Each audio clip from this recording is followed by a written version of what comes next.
안녕하세요. 저는 30대 중반의 임신 7개월 차 애비 엄마입니다.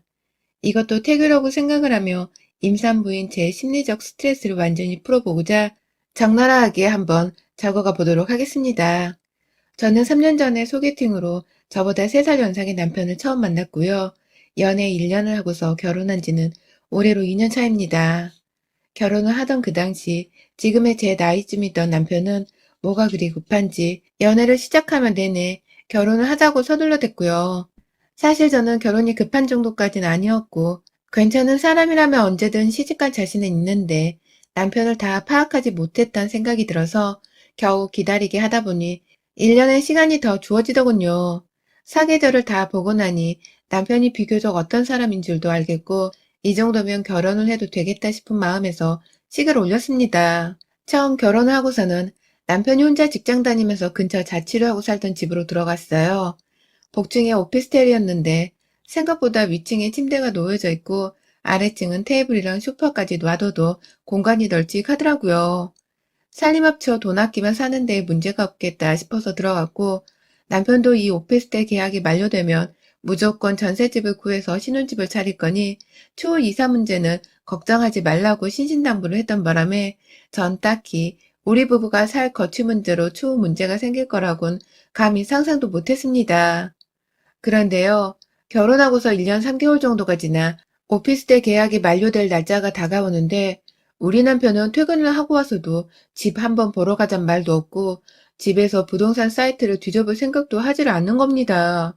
어째 집 때문에 초조해가는 것은 저 하나만인 것 같았어요. 태평한 남편에게 우리 이사를 갈 때가 다 와가는데 뭐라도 준비를 해야 하는 거 아니야? 뭐 어디 미리 알아둔 곳이라도 있는 거야? 라면서 결국 기다리던 끝에 먼저 말을 꺼냈고요. 그러자 남편이 그러더군요. 아, 그렇지. 우리 이사 가지. 아, 근데 엄마가 그러는데 잠깐 동안은 집에서 머물어도 된다 하시더라고. 급하면 엄마 집에서 좀 지내면서 집을 찾아봐도 되지 않을까? 내가 요즘 일이 바빠 집을 찾겠다는 정신이 없었네. 라고 말입니다. 시댁으로 들어갈 생각이었으면 피 한 방울 안 섞인 남인 저한테 미리 말 한마디라도 좀 귀뜸을 해줬어야 하는 게 아니냐고요. 그런데 남편은 그저 자기 일이 힘들었다면서 핑계인지 변명인지 모르겠는 말을 해가며 잠깐 동안은 시댁에 들어가도 된다고 하는데 그 과정에서 제 의견을 한 번도 물어볼 생각을 안 했더군요. 너무 화가 나서 저희는 그때 결혼하고 가장 최악으로 그리고 가장 심각하게 부부싸움을 해대며 거의 말도 안 한 채로 며칠을 보냈습니다. 저는 도저히 시댁으로 들어가야 하는 이유를 이해할 수가 없었고 뒤늦게야 통보하는 식으로 말을 꺼낸 남편의 태도에는 너무 실망스럽고 화가 난 나머지 매일같이 일부러 야근을 하는 척하면서 친구들을 만나 속풀이를 해대고 늦게야 집에 들어오곤 했어요. 남편도 처음엔 도대체 뭐가 문제야? 남도 아니고 우리 엄마 집인데 뭐가 불편하고 뭐가 싫다는 거야. 멀쩡히 남는 방이 있으니까 돈도 아낄 겸 들어가 살자는 건데 도대체 뭐가 문제냐고. 라면서 저한테 맞서서 대화가 통하지 않는 소리만을 해대면서 화를 내더니 제가 집도 늦게 들어가고 급기야 사일째 되던 날 친정 가서 자겠다며 문자를 하나 보내고 집에 안 들어가자 기어가는 목소리로 새벽에 전화를 걸어서는 정말 미안해. 내가 생각이 너무 짧았어. 지금은 너무 시간이 촉박하고 엄마 집에 들어가자마자 어떻게든 같이 전셋집 알아보자. 그리고 나서 바로 다시 이사 나오면 되잖아. 내가 미안해. 라며 사과를 하더라고요. 그 말을 듣고서야 전 다음날 아침 가족들의 든든한 응원을 받으면서 남편에게 돌아갔습니다. 저희 아버지가 어디서 말 같지 않은 시댁살이를 하려 하냐면서 머리에 뚜껑이 열려서는 저 따라 같이 집으로 가려 하는 걸 겨우겨우 말리고서 혼자 돌아갔어요. 가서 남편의 사과도 받고 결국 저희는 오피스텔 계약이 끝나자마자 옮길 것도 없던 짐을 시댁으로 옮겨 들어가게 되었습니다. 이때까지 전 제가 이 집구석에서 쭉 살게 될 줄이라고는 상상도 못했어요. 남편의 사과가 진심이 아닌 악어의 눈물이었다는 것을 저는 뒤늦게 알아버렸어요. 저희 시어머니는 아버님 없이 혼자서 남편과 시누이를 키우신 분이십니다. 이혼에 대한 편견은 전혀 없지만 왜 그런 사람들이 있잖아요. 성격이 너무 지랄 맞아서 이혼을 했구나 싶게 보이는 사람 말입니다. 저희 시어머니는 정말 세셨습니다. 그냥 센 게 아니라 어마무시하게 성격이 표독스러운 분이셨어요.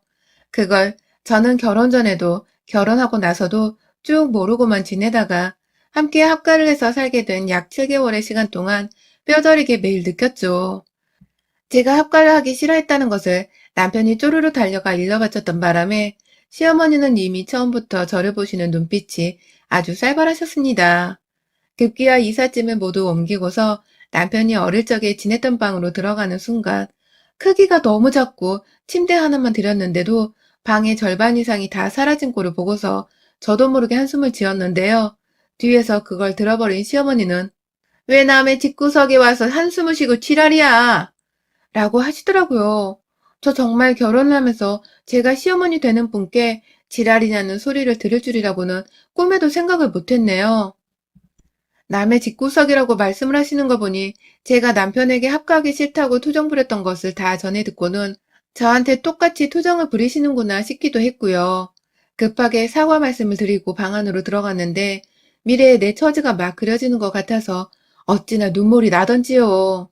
제가 모은 돈이 없는 사람도 아니었고 남편도 경력이 있는 직장인이었으니까 저희가 어떻게든 돈을 모으면 괜찮은 전셋집 하나 정도는 얼마든지 구할 수 있을 줄 알았어요.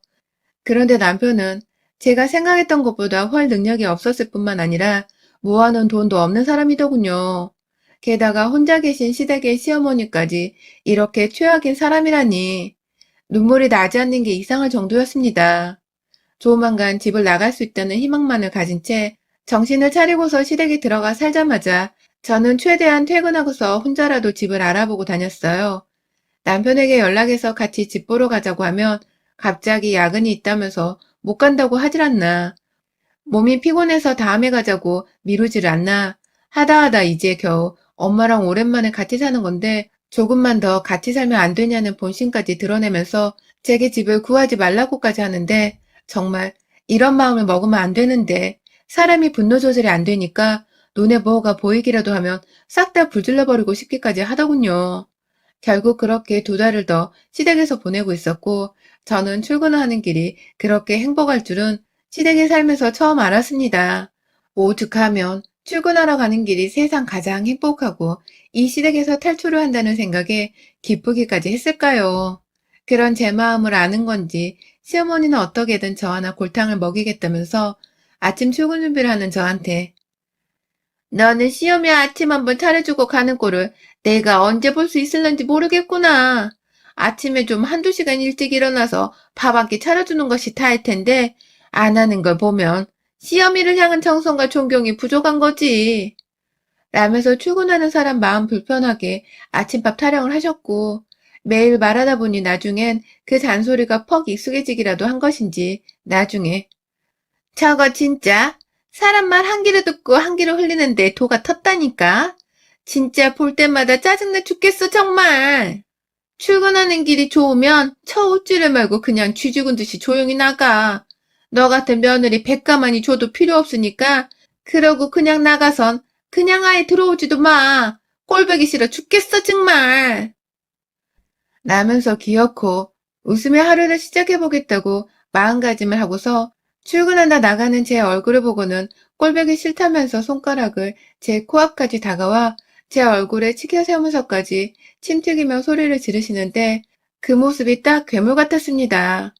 시댁에서 함께 살며 저희 부부가 얹혀 살고 있다는 이유로 용돈도 챙겨드리고 있었고 저는 보통 아침은 출근길에 지하철역에서 빵 사 먹고 점심은 회사에서 저녁은 다이어트로 안 먹으며 남편도 아침은 굶는 사람이고 저녁만 챙겨 먹는 사람이었기 때문에 시어머니가 그냥 혼자 살던 때처럼 살면 되는 거였는데 굳이 제가 합가를 했던 이유로 시어머니 아침상을 손수 차려드려야 한다고 하는 논리를 전혀 이해할 수 없었습니다.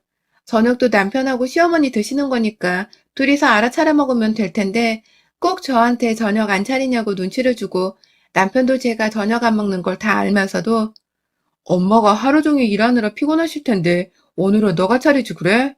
라면서 대놓고 시어머니 들으라며 큰 소리로 부탁을 하는데 그러면 저는 거절할 수가 없어 피곤한 거 무릅쓰고 저녁을 차려드렸습니다.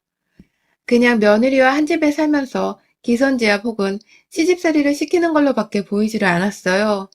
시어머니는 파출부로 청소일을 하고 계시고 우리 집에 어머니나 저나 남편이나 모두 다 일을 하는데 저녁을 먹는 유일한 두 사람이서 서로 저녁 차릴 생각은 안 하고 저한테만 그놈의 저녁 거리니까 정말 저는 아침이고 저녁이고 다 로이로즈에 걸릴 지경이었습니다. 결국 이 자식이랑 헤어질 각오도 하면서 이혼 상담을 받았고 이혼을 준비하려는데 제기랄. 제가 임신이더군요. 시댁으로 이사를 오던 시기에 이미 임신을 한 상태였고 알아챈 것은 거의 3달에 접어들던 때였습니다. 스트레스로 생리가 미뤄지는 것이라 단순하게 생각을 했고 스트레스로 먹는 것이 부족해 입도 증상이 잘 없었기에 눈치를 못 챘었더라고요. 순간 애를 지워버리고 싶다는 생각을 했을 만큼 이 사실을 남편과 시어머니께 알려야 하나 말아야 하나 깊은 고민에 잠겼고 당장이라도 이혼을 하고픈 마음이 너무 굴뚝 같았기에 거의 아이를 지우겠다는 확신이 서가던 중 그럼에도 임신 사실을 알려야겠다고 결심했습니다. 제 뱃속에 들어온 생명이라 이게 참 이성적으로 생각을 할 수가 없었고요. 혹 제가 임신을 하고 아이를 낳으면 시어머니도 남편도 저를 좀 더 챙겨주고 아껴주려 하지 않을까 싶은 생각이 들더라고요. 희망 고문 같지만 그런 희망이라도 가지고 있어야 당장의 제 처지가 너무 불쌍해지지 않는다 생각했습니다. 그래서 사실을 밝혔는데 그런데 현실은 더욱 씁쓸했습니다. 임신하고서 지금까지 시어머니의 태도는 변한 것이 없었고 하나 달라진 것이 있다면 제 배를 매일같이 관찰하셨다는 거예요. 직접 만지고 옷을 홀라당 까서는 배 상태를 확인하고 급기야 남편이랑 방 안에서 각자 영화를 보면서 퇴근을 쉬고 있는 와중에 노크 없이 방문을 열고 들어오셔서는 누구랑 전화통화를 하는 건지 응, 응, 이라는 말과 함께 대뜸 제 앞에 와서는 손짓으로 이불을 걷어내라 하시더니 걷어낸 이불 속의 제 배를 대뜸 만져보고 나가시곤 했습니다. A가 많이 없는 사람인 줄 알고는 있었다만 갈수록 최악이 되어가는 시어머니가 급기야 안쓰러지기까지 하더군요. 제대로 교육도 못 받아 애들 교육도 모른다는 생각이 들었기 때문입니다. 그런데 제 인생에 이보다 더 무섭고 생각하기도 싫은 끔찍한 일이 생길 거라곤 당시 알지를 못했어요. 임신하고서 5개월이 지나가면서 제가 너무 무서운 악몽들을 꾸기 시작했습니다. 미신을 절대 믿지를 않는데 자꾸만 제가 가위에 눌리는 것도 같고 밤마다 누군가가 나를 지켜보고 있는 것 같은 꿈 아닌 환영을 보게 되면서 겁에 질려 속으로 소리를 지르다가 뒤늦게야 입 밖으로 뱉어내면서 깬 적이 한두 번이 아니었네요. 정확히 1달 반 정도를 그런 상태로 너무 찜찜한 잠자리를 가진 바람에 저는 임신 중기를 넘어서가고 있던 와중이었음에도 불구하고 살이 아주 그냥 쏙쏙 빠져가고 있었습니다. 정신 상태가 정상일 리도 없으니 하루 종일 졸린 눈으로 일을 하다 보니 일이 잘 풀리지도 않았고 회사에서 이 나이 먹고 깨지는 일도 빈번했습니다. 가뜩이나 코로나 와중에 출퇴근을 계속하고 있는 나의 건강이 염려되고 걱정되었는데 정작 저는 코로나가 아니라 밤마다 가위에 눌린 채 잠을 제대로 자지 못하고 산다는 것에서 건강에 위협을 받고 있으니 기가 막힐 노릇이었죠. 갑자기 왜 이런 일이 내게 생기고 있나 싶기도 했고 말이죠. 그런데요, 하루는 제가 정말 이상한 경험을 했습니다. 하루 종일 전날 잠을 제대로 못 자서 회사에서 힘들어서 그런지, 그리고 그 피로가 차곡차곡 누적이 되어 버려서 그런지 딱 2주 전쯤은 정말 제 몸 상태가 말이 아니었어요. 집에 오자마자 힘이 없다면서 얼굴 화장도 지우지 않고서 침대에서 뻗어버렸어요. 너무 이른 저녁에 잠이 들어서 그런지 완전히 골아떨어져선 남편이 집에 들어온 것도 보지 못했다가 새벽 4시쯤에 제가 갑자기 왼소리에 눈을 떠버렸는데요. 순간 제가 눈을 뜨자마자 제 바로 대각선 오른쪽 방향에 있는 방문이 열렸다 닫히는 것이 보였어요. 남편이 이제 퇴근을 했나 싶어서 속으로는 이제 겨우 밤 10시나 11시나 되었겠다 싶었는데 핸드폰을 확인해보니 새벽 4시였고 누군가가 나가면서 문고리를 닫던 그 손목 팔 부분을 보았는데 남편은 제 옆에 있더라고요. 아, 내가 또 악몽을 꾸고 있는 건가 싶어서 오싹한 기분을 느끼며 눈을 감았다 떴어요. 하지만 달라진 건 없었고 남편은 분명 제 옆에서 잠들어 있었고 저는 혹여나 시어머니가 방 안에 들어왔던 것이 아닌가 싶었습니다. 그때부터 본격적인 의심이 시작되었죠. 다른 사람도 아닌 시어머니가 내 방에 새벽에 몰래 들어왔다면 이건 그냥 넘길 수만은 없는 문제였으니까요.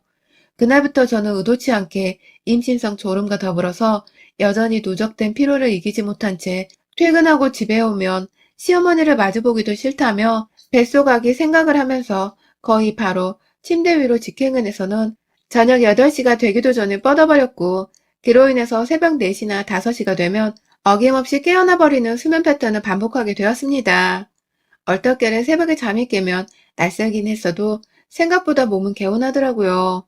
조금 더 자겠다며 그냥 누워버리는 경우도 있었는데, 그랬던 날에는 9시에 다시 일어나면 회사를 제대로 지각해버린 바람에 그 후로는 웬만하면 새벽에 일어난 채로 아침을 더 일찍 맞아보려 했어요. 그냥 일어나서 인터넷 좀 하면 시간은 꽤 금방 지나갔고요. 그리고 혹 시어머니가 또 내 방에 들어오진 않을까 하는 마음에 시어머니를 현장에서 잡아버리겠다는 생각도 은연중에 했는데, 생각보다 그 현장을 잡을 날은 금방 찾아왔어요. 새벽 4시를 향해 5분 정도 남아있던 새벽 3시 55분, 핸드폰 시계를 확인하고는 오늘은 너무 일찍 일어났다며 눈을 지그시 감으며 한숨을 쉬던 그 순간, 밖에서 시어머니가 방문을 여는 소리가 들렸습니다. 순간 저도 모르게 이불 속 제 손으로 옆에 남편이 자고 있는지를 확인해 보니 다행히도 남편의 손이 제 손에 잡히더군요. 밖에서 들려오는 소리가 자꾸만 이상하리만큼 저희 방 가까이로 다가오고 있음을 느끼고는 눈을 지그시 감았다가 어두워서 잘 안 보일 것이라며 눈을 살짝 실눈으로 뜬 채 문가를 지켜보고 있었는데, 내실을 코앞에 뒀을 것이라고 생각이 들던 그 순간 방문이 열렸습니다. 그리고는 시어머니가 나타났어요. 그리고 조용히 들어와서는 조용히 저희 침대 가까이로 오시는 시어머니의 손에 든 걸 본 순간 저는 실눈을 뜬 채 속으로 얼마나 큰 비명을 질러댔는지 모릅니다. 순간 겁먹고 몸에 경직이 일어날 뻔했어요. 글쎄 그 손에는 아무리 어두컴컴한 방 안이라도 선명하게 보이는 거대한 가위가 들려 있었습니다. 그걸 한 손에 잡아 들쳐 올리고서는 살며시 다가오던 시어머니는 벽 쪽에 누워있던 제 머리맡에 다가오더니 급기야 제 머리카락을 아주 쥐뿔만큼 움켜잡았는데요. 뭔가 느낌상 제 머리카락 한 가닥만 겨우 잡아 당기는 듯 하던 그 순간, 제가 저도 모르게 소름이 끼쳐 죽겠었던 나머지 무섭다고 비명을 질러버렸습니다. 아, 이게 뭐야? 당신 지금 뭐 하는 거야? 나 죽이려고 환장한 거야, 뭐야? 여보, 일어나봐. 일어나봐, 여보, 얼른. 라면서 불이 나게 방안 조명을 켰고요. 그 와중에도 오금이 저린 나머지 온몸이 막 부르르 떨리는 와중에 남편도 놀라 자빠져선 일어나 제 상태를 살피다 제 머리맡에서 가위 하나를 들고 있는 시어머니를 본 순간 으아 하는 괴성과 함께 나자빠지며 방바닥에 주저앉았어요. 엄청 둥글고 큰 쇠가위를 들고 있던 어머니를 보며 공포에 사로잡힌 저희 부부는 멀찌감치 떨어져 어머니께 아무 말도 못하고 있었고요. 그러자 어머니는 뒤늦게야 자신의 손에 든 가위가 생각났던지 후다닥 던진다는 게 그만 그걸 저희 침대 위에 놓아버렸어요. 그 꼴을 보며 저는 이게 다 뭐예요? 미쳤어요? 라며 배를 부여잡고 소리를 질렀고, 남편도 이번만큼은 제가 소리를 질러대도 문제될 것이 없다 생각했는지 절 가만히 내버려 뒀는데요. 시어머니가 그 순간 아이고 내 정신 좀 봐라. 그냥 잘 자고 있나 확인만 해보려 온 거야. 라면서 방 밖으로 도망을 가려는데 제가 시어머니의 뒷덜미를 잡았습니다.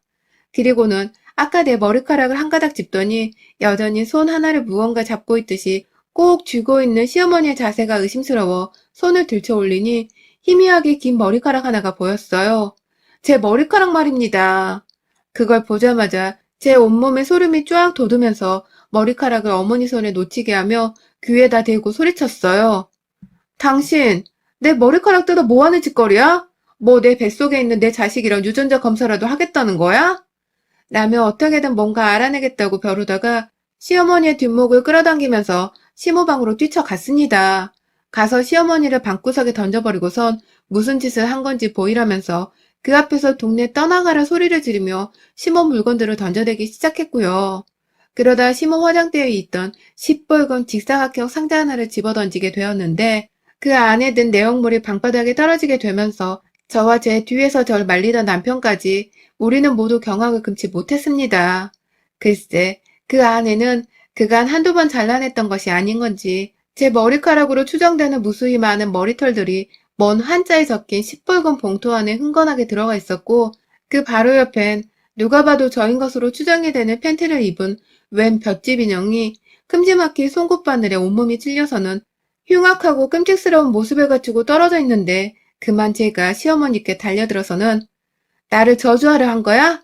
네 손주까지 베고 있는 나를 저주하겠다고 내 머리카락을 뜯고 인형의 목까지 찌른 거야? 라며 머리끄댕이를 잡아당기며 사족을 보수는 시어머니께 손찌검을 여러 대 날렸습니다. 그보다 더한 짓도 해야겠다면서 두드려 팰 방망이 같은 걸 찾는 도중 시어머니도 이렇게 들키게 된 것이 쪽이 팔리긴 했던지 변명이라고 뭔 말을 꺼내더군요. 네 뱃속에 있는 애가 흉물이래잖니. 그 애가 널 쏙 빼닮았다고 하는데 낳아봤자 하나 소용없다고 하는데 굳이 낳을 필요는 또 뭐야. 확 지워버리는 게 내 아들놈한테도 좋은 거지. 결국 너한테도 좋은 거고. 라고 말해줘. 세상에 그러니까 시모는 제가 마음에 들지 않아 죽겠던 와중에 어디서 점을 봤는데 제 뱃속 아기가 저를 쏙 빼닮았다고 하는 말을 듣곤 그 애를 죽여버리겠다며 무당의 굿까지 해서는 무당이 쓰는 가위까지 집안에 흉물스럽게 들고 와서는 그걸로 제 머리카락을 자르며 지 혼자 저주를 퍼붓고 있었더라고요. 굿이나 귀신을 절대 믿지 않는 무교인 저인데도 최근 들어 계속해서 악몽을 꾸고 몸이 찌뿌둥한 게 이상하다 싶긴 했더니만 이게 다 설마 시어머니의 저주 때문이라 생각을 하니 다시금 온몸에 소름이 돋았습니다. 저는 그 새벽에 출근 준비고 뭐고 도저히 맨정신으로 여기서 살 수 없다면서 짐을 싸서는 혼자 집을 나가겠다며 뛰쳐나왔고 남편은 여전히 저보다 충격을 먹었는지 시어머니 방 한켠에 쭈그려 앉아 도대체 왜 그랬어, 왜?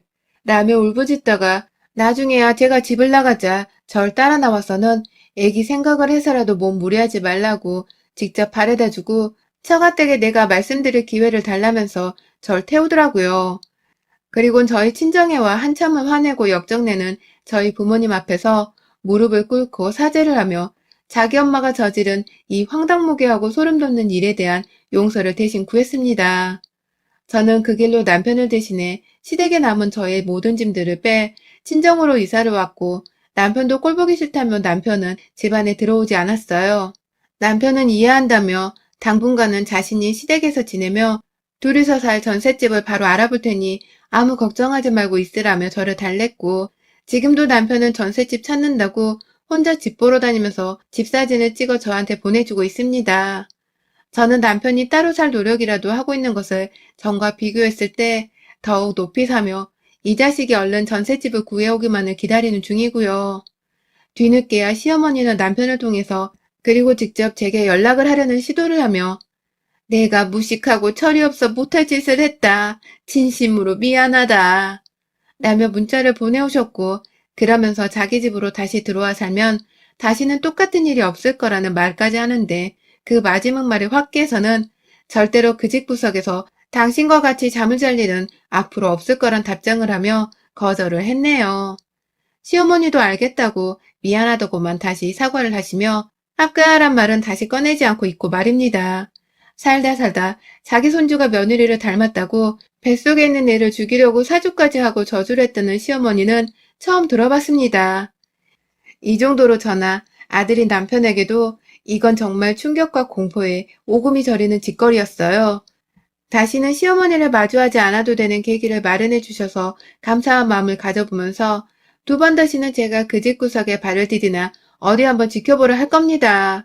절대로 다시는 나랑 내 새끼 저주한다고 내 머리카락을 뜯어가고 인형에 송곳 찌른 그 할망구를 마주할 일은 내 인생에 다신 없을 것입니다. 여러분의 생각은 댓글로 남겨주세요. 오늘도 시청해주셔서 정말 감사합니다.